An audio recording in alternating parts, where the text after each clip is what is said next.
not enough people plan for postpartum. Not enough people focus on planning for postpartum.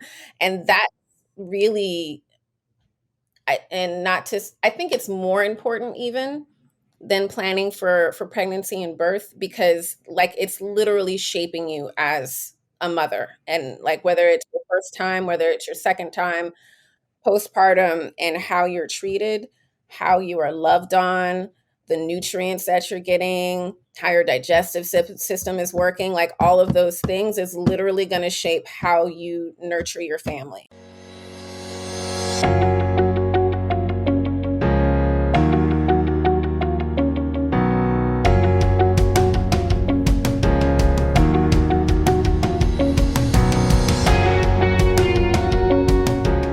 Hi, Aishat. Thank you so much for joining me on Staying Ageless. Hello. I'm really excited to have you here today to talk about pregnancy. Mm-hmm. So can you tell me a little bit about how in the world did you decide to become a doula and get into postpartum care, prenatal care, all of the stuff that you do? Mm-hmm. I was actually taking initiation courses from a master healer. He was from Burkina Faso in West Africa. That I started taking those classes like around age 21. It's actually also where I met my husband. And around the time that I got pregnant and still taking those courses, I was already like, on the like natural healing herbs, being more in tune with your body. Because there was like philosophy, meditation, and then natural healing from the perspective from the initiation that my teacher went through. So by the time I got pregnant, I was like, all right, already like natural pregnancy, but I got to read all the books. I have to learn all the things. When I find something that I like, I tend to kind of go tunnel vision and just zone in on all the things. So I'm reading all the books, I'm watching all the videos, and 3 other friends of mine were pregnant at the same time. Oh my goodness. So I was like number 3 out of 4 people. Wow. And it became routine that like, once they went into labor, like a group of us would go to the hospital. And so really like my doula journey kind of started with the two first births that I attended. And I didn't even really know what a doula was at that time, but we're just there to support and kind of tag team and help out in that way. Wow. Like the little peek Wow. into that. Okay. And Mhm. what did you, I guess, so did you become a doula before you gave birth or after you gave birth? If we count those two first births, then before. Before. But I didn't have my first like actual training until my oldest son, who's just turned 15, was like around 1.5, 2. Okay. Okay. Mm-hmm. And I've already spoken to a doula on this show before, but just for those who don't know, what is a doula and what do you like? What is your definition of what you do? Mm-hmm. My definition of what I do is I fill in the gaps when it comes to pregnancy, childbirth, postpartum.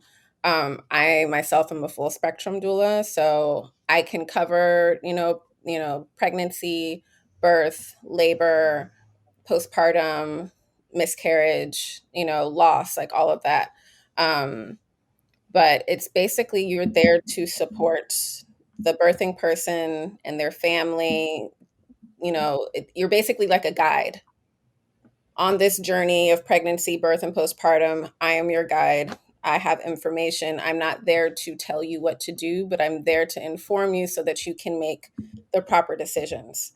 Mm, I'm not making any decisions for you, but I'm making sure that you know the full spectrum of all of your options so that you can okay. make an informed decision yourself. Because even like that's, I feel like, why a lot of people shy away from hospital births is because they get told what to do, they get spoken at. But if, whether it's a midwife or a doula, whatever care provider, that role shouldn't be to speak at you and tell you what to do, because there's always going to be uncertainty. There's always going to be doubt because you're not knowing this from yourself. It's not coming from you. And so that's what I like to make sure to do, is to inform you so then you can make the best decision for you. I really like that. And I love everything you just said, because there's so much that happens in labor with people trying to like rush it Hmm. and impose all these decisions, and it's such a like feminine process, so it really should be coming from the Hmm. internal process of the actual woman and not all of these external people trying to make her hurry up. Hmm. Definitely, definitely.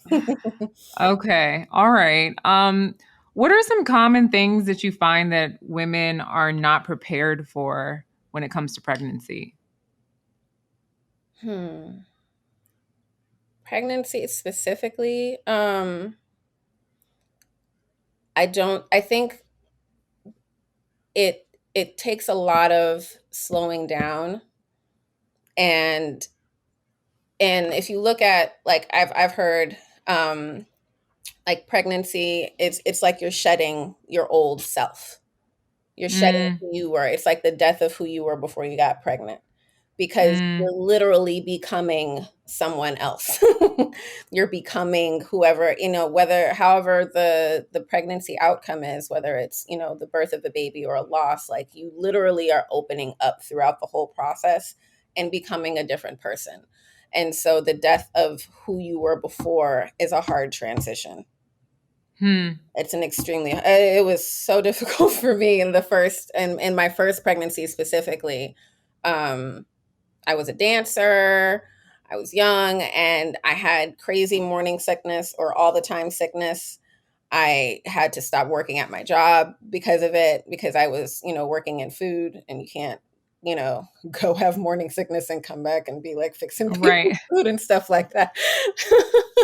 And so, like, and I remember being really sad, because it's like I was just so sick, and I was supposed to perform at someone's wedding, doing dance and stuff, and I just couldn't get out of bed. And so it was Mm, really like, I can't do these things that were so easy. Even riding the train was difficult, because I had to carry things with me. Like, I had to make sure I had a bag in case I threw up, and I had, just all of these things. It's like you're literally having to adjust to the conditions that your body are in, and being open to that. And it's mm. also the time where, like, really, like, pulling in community becomes important, and not being isolated, because it's easy when you're shifting and you're not ready for that shift to sink into depression, or, some sort of like loneliness. It can be very isolating, especially if you're the only one that you know that's going through it. Yeah. No, that makes a lot of sense.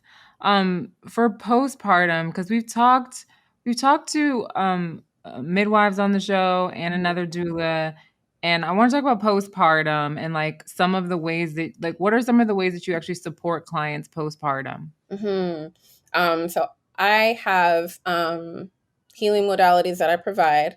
Um, it's like, I do Yoni Steaming. I provide a service with belly binding. I do moxibustion with Chinese mugwort to help bring in warmth and things like that on the abdomen and on the low back. And I do bone closing ceremony.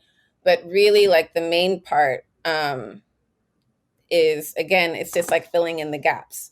Like, I have a current client right now, and of course during COVID, postpartum, is it can be very difficult. Like, her partner became her caregiver, and the hardest thing that they were struggling with was meals, you know, Mm, because they had a two-story, she can't go downstairs, she shouldn't be on her feet mm, anyway, and so now he's the one that's in charge of all the meals. So then I come in, and it's like, okay, well, how can we bring in community to where you guys are comfortable, and you're getting, the nourishment that you need, and, taking care of your needs still, because I can't be there all day, every day. Like, I usually, like, yeah. I set up appointments like once a week. And so I make sure to cook like one or two meals when I'm there. And so we set up a meal train. And that's something that can be done online. If people want to send you money, if they want to do like one of the meal delivery services, if they want to get you groceries, if they want to drop off a meal without, contact. And the next time I saw her after I did that, she was like, we have an abundance of food. I ended up giving my friend food. I was like, wait, don't give food away. Just put it in the freezer. Right, exactly. Put it in the freezer. But like they went from lacking extremely to having an abundance. And that was able to give them some calm and then focus on each other as a family. That's So, awesome. mhm, That's awesome, and I heard of the meal trains. I was like, "I hope people are still doing that post-COVID." mhm, mhm. It's That's like one really of the awesome. easiest ways because community is the really like postpartum. That's like the answer, I think, to everything. Like if you have community, if Mhm. you feel supported, you're not going to be able to really slip into depression or anxiety issues because you feel held. And with Yeah. the analogy of like if pregnancy and birth is the initiation, then postpartum is like the celebration and the acknowledgement of everything that you just went through, you know, Mm, because so many times the focus is just on baby, baby, baby. How's the baby? right. What's the baby up to? Oh, the baby's so cute. All of this other kind of stuff. But it's like, I'm the one that just grew this Right. little human. Wait a minute. That just birthed it, however, whichever way I birthed it, whether that's Right. through surgery, whether that's through, vaginally, like I'm the one that did that.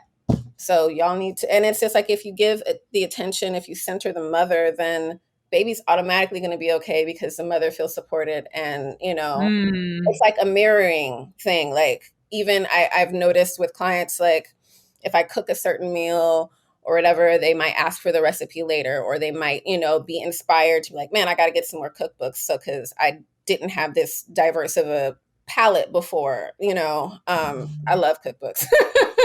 Me All too. the cookbooks, because just ideas and inspiration. But then it's like you're modeling, the support team models how the mother is going to mother her family and how she's going to nurture her family.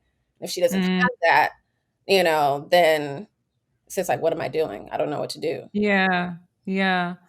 I love moxibustion. I've had moxibustion done on me by my Chinese Mhm. medicine doctor. Can you talk about what are the benefits when it comes postpartum? Definitely. So moxibustion, it's mugwort, but the way that they process it, it becomes more fluffy and it's easier to burn. It Um, almost looks like a marshmallow or yeah, something. definitely, like a nice fluffy brown marshmallow. Yeah. um, and the herb, when burned, it targets the spleen, which aids in digestion, and so it's like it's Mm, helping. It's like, and the spleen and the stomach are like best friends when it comes to your digestion, and so it's providing warmth, which is absolutely necessary for postpartum healing. When it's done on certain areas in the back, it helps support your kidneys, which are, working extra hard. Just everything is adjusting and cleansing and all of that. But it brings warmth, and then also just burning it also, it's helpful for the nervous system and down regulation, so it's really calming. Like my kids, like even to get to sleep, they'll be like, "Mom, can I burn some moxa really quick?" Like it'll be real smoky everywhere. but that's why I be falling asleep whenever my doctor uses my Mhm. Yeah.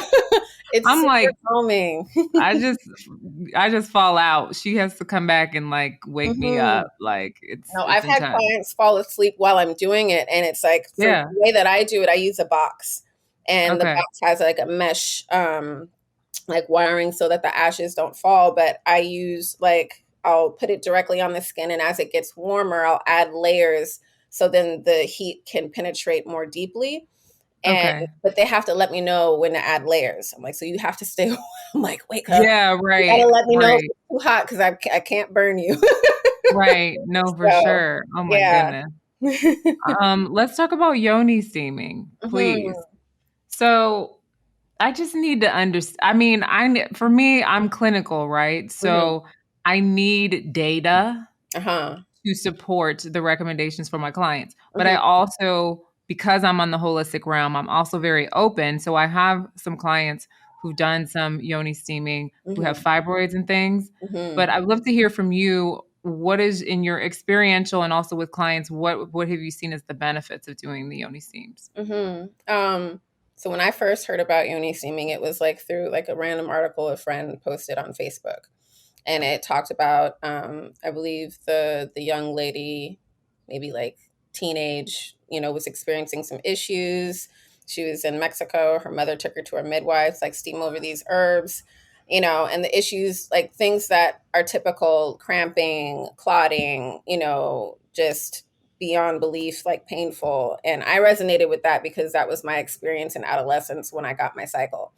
Um, Mhm. and she steamed over the herbs, and she was like, the next cycle, it'll look like this. And then your cycle after that, you should be good. And that's what happened. And I was like, all I had to do was steam over some herbs, and all of that pain and suffering and stuff I went through when I was younger would have been gone. I was like, so I immediately attached to it, but couldn't steam right away because I was pregnant. And so I did, again, zoned in, tunnel vision, did all the research, looked, listened to interviews, read articles, and did that for postpartum for my son, my youngest, after I had him. And before that, I'd experienced pH balance issues, like reoccurring yeast infections, things like that. And after steaming postpartum, it didn't come back. And it was the Hmm. first time that it didn't come back. I was like looking over my Hmm. shoulder, like, when's it gonna Waiting for it. come? And it didn't come back. Not That's until like exactly maybe. what I was gonna ask you was, does it affect the actual pH of the vagina? But with that, you have to be tricky, and this is why, like, I don't sell my herbs directly online. This is like, I need to know your situation, because I'm not going to be Mm, irresponsible and just give you herbs mm, and expect you to know what to do and when to do it. And so, like, it's not always the best if you have active infections, but if things, so like for me, what I would have to do is I would have, like, issues, my period would come, that would cleanse everything out, and then mhm. slowly it would build back up. And so I Okay. would have to steam right after my period to make sure that I wasn't having an active infection for it to be effective. But also energetically looked up kind of what is kind of going on energetically when it comes to that exact issue, like pH imbalance. And what I found was that it dealt with kind of passiveness and not necessarily using your voice. So, kind of like throat chakra energy, like that kind of stuff. And it took, again, the food, like adjusting my diet. It took Mhm. steaming at the proper time. And then it took that shift with me using my voice to where, like, I haven't had it for years now, like no Wow, issues at all, interesting. like several years. With postpartum specifically, it helps the body go back to its pre-pregnancy state. And so it helps to lift, because the steam is lifting, steam rises. So it Mm, helps to lift the pelvic organs, like in the pelvic floor, and strengthen that. It tightens the vaginal walls. But also, if there are any lingering things, like sometimes the placenta doesn't fully cleanse, it doesn't fully come out on its own. mm. And I've had clients who have gotten infections because they didn't have that cleanse in the beginning, and they did it later on to help with that. But, had they done it maybe right away, those issues would have never shown up. And it's amazing because it's one of those modalities that literally you can find it on every continent. Hmm. You can find it in every single continent in its history somewhere. And most cultures, the majority of use is for postpartum, but they'll also start their young ladies once they get their menses. Wow. Wow, super cool. And I guess so it's been around for a really long time, but it's like for someone who's a complete novice, it's like how do you know where to go? How do Hmm. you know that the herbs that they're using are legit? Hmm. The regulation is what actually makes me nervous as a practitioner when I'm like Hmm. allowing my clients to go explore this. Hmm. It takes research. I With the person I got my postpartum care training from, she talked about Yoni steaming for a while. She has innate traditions. Her name's Rochelle Garcia Saliga. She's amazing. I've learned from steamychick.com. I took some courses from her, and it's nice because Mhm. they've actually done a lot of research and postpartum trials to get it more accepted in the medical community. So there's actual like logistics, statistics that they've done with like a controlled group of postpartum women. Ooh, that's cool. And then another person that I learned from and was actually able to kind of work with Marcia Lopez with Women's True Healing. So like I've had like three people to get different perspectives from and then develop my own practice after that. Okay. And it's nice because with Okay. Kelly Garza with Steamy Chick, she has courses that help you to develop the skills to make your own herbal blends and has a lot of recommendations. And so even TCM, like traditional Chinese medical,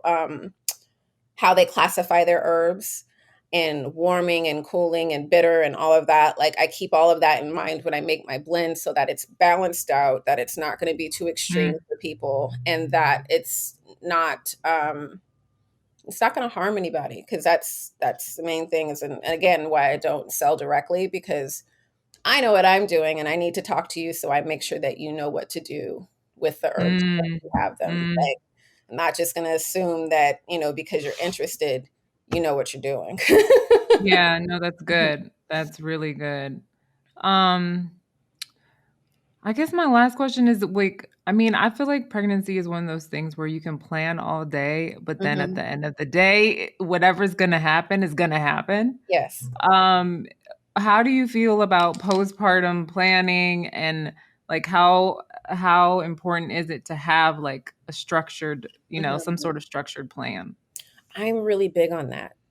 And I'm really big, if I can catch my clients while they're still pregnant and earlier in their pregnancy, then that's the ideal time, because just naturally, as you get closer and closer to the end, your brain is shifting gears. It's just like all the Mm, technical stuff that don't make sense anymore. It's like literally, like even something as simple as getting a contract signed with my current client. Like I was just like, you know what? Because she was like past 37 weeks. I was like, we'll just do it when I come, because like she'd be like, oh, you can come, but then like was out at the beach. I'm like, that's where you need to be. Like it's okay, right. because you're trying to center, you're trying to go inward and prepare for birth.